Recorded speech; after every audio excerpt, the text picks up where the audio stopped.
Look, what do you say to allegations that your family's connections to the Council on Foreign Relations could influence your campaign? you know, it's kind of interesting. There are opponents in this race who have taken to attacking my wife. And I'll say several things to that. First of all, it's pretty revealing. When you see opponents in a campaign attacking a candidate's wife, my wife's not running for office, I am. And the fact that they are targeting my wife, and what they're targeting is she was, for a brief period, what's called a term member of the Council on Foreign Relations.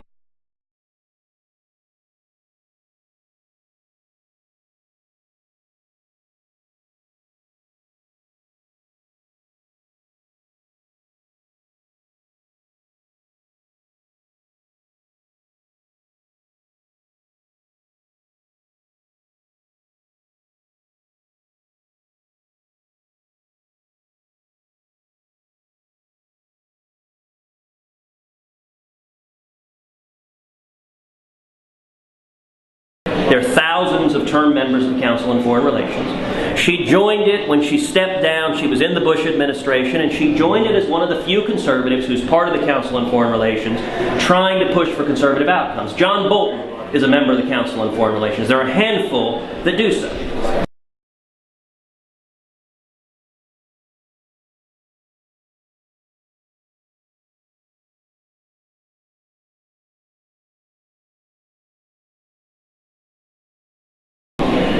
You know, the fact, though, that some of my opponents are attacking my wife is revealing. What I will say is, I will suggest, if someone's worried about that, the reason they're worried about it is the attack is suggesting that I would be less than a full-throated defender of U.S. sovereignty. And that's what my opponents are trying to do.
Actually, the person pushing it is David Dewhurst.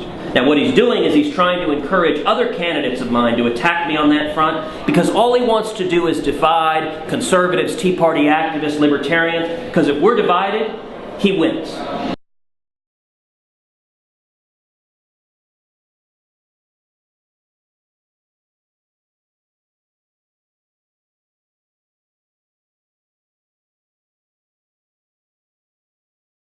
That's his objective, is to divide everyone. So let me suggest this. If you hear a candidate raising this, if you hear a supporter for a candidate raising this, ask, okay, tell me what your candidate has done, ever in his entire life, to stand up and defend U.S. sovereignty.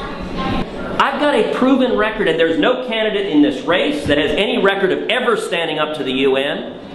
There's no candidate in any Senate race in the country.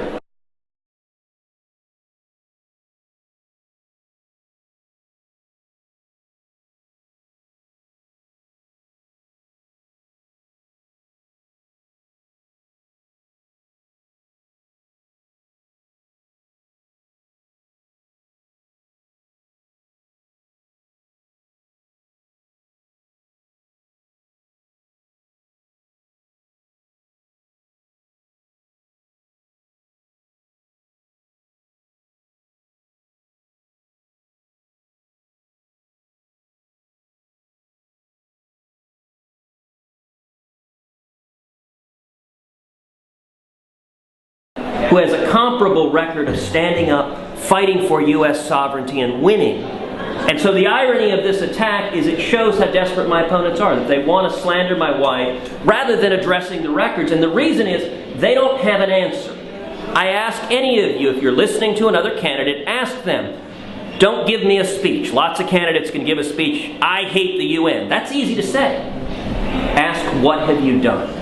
Have you ever once stood up and fought the UN and defended U.S. sovereignty? And if they haven't, you ought to maybe discount the speech they're giving on an election stump just a little bit.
I supported TPA. And the Trade Promotion Authority. Let me be candid with you, Senator. To me, one of the reasons why I supported the Republican takeover in November was I did not want to give Obama any more powers. I didn't want Congress to usurp its traditional prerogatives. It was to curb the imperial presidency. Here you have the largest trade pact in human history. It involves 11 other countries. It is being negotiated completely in secret. We don't know what's in it. And as Carly Fiorina put it, the devil is in the details. And yet here you have Senate Republicans rushing to give this president fast track or trade promotion authority in the context of 25 years of NAFTA, GATT, World Trade Organization, where we've had free trade deal after free trade deal that has cost us jobs, that has seen 55,000 factories go abroad, that has seen wages be decimated. Senator Cruz, do you support Trade Promotion Authority? Do you support the TPP? And if so, why? It's a great question, and I'm glad to have the opportunity to address it, because it's a question on which the media and the internet has a lot of misinformation. So let's talk a little bit about what these two agreements provide, because there's TPA and TPP that are two different things. TPA is Trade Promotion Authority. It's also called Fast Track. TPP is one specific trade deal in the Pacific that was not voted on by Congress. The one that was voted on was TPA, Trade Promotion Authority. Now, I supported TPA.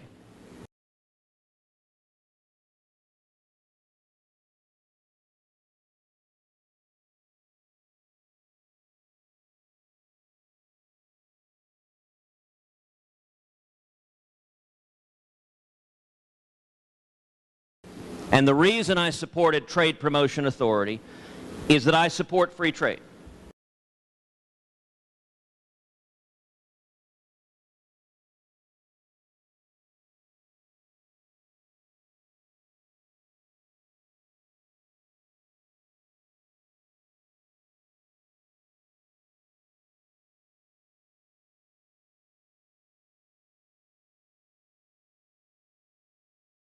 When I campaigned for the Senate, I campaigned in support of free trade. I told the Texans who elected me over and over again, I believe free trade benefits America, that it increases jobs, it benefits farmers, it benefits ranchers, it benefits manufacturers, that when we open up foreign markets, I can tell you in the state of Texas, there are some 3 million jobs that depend on international trade, that we see in a very real sense the benefits of trade.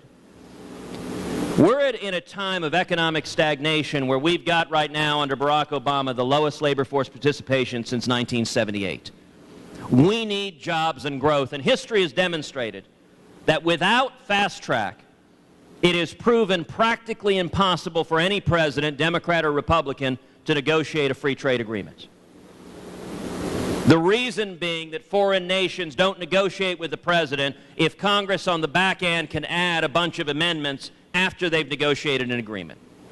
So what fast track provides is that if a trade agreement is negotiated, it comes up and Congress just votes up or down. That has been, for 80 years, the only way free trade agreements have been able to be passed. TPA is 6-year legislation. Now, a lot of people have said, the question you just asked, why on earth would you vote to give Barack Obama any more power? And why would you trust Barack Obama? Now, let me be clear. I don't trust Barack Obama at all.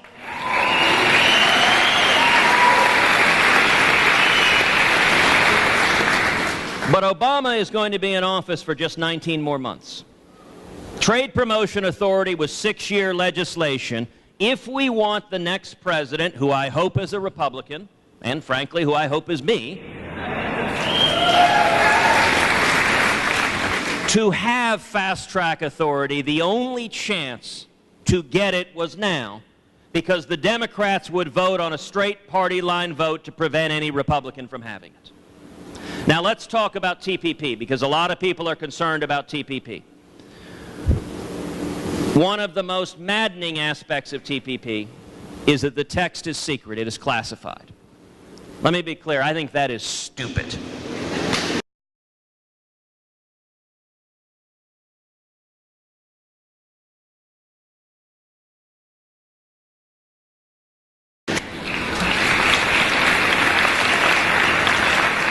Now, I've read TPP.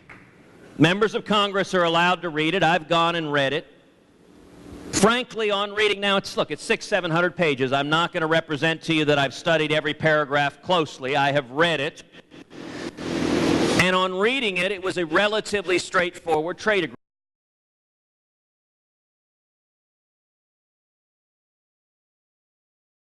agreement. At least appeared to be, although I did not have weeks to study it.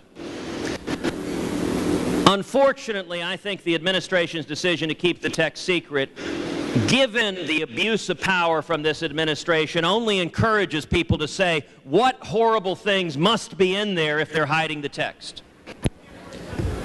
Now, let me give you 2 bits of good news. One, under Trade Promotion Authority, no agreement can be voted on, including TPP, until the text has been public for 60 days. Which means everyone will get the opportunity to read for 2 months the text of TPP, to look at it, and if there's some provision buried in paragraph number 5032 that I missed on a quick read, in 60 days people will have time to study it and assess, is this beneficial or not? But I think, and I've publicly called, I think the Obama administration should make the text of TPP public right now.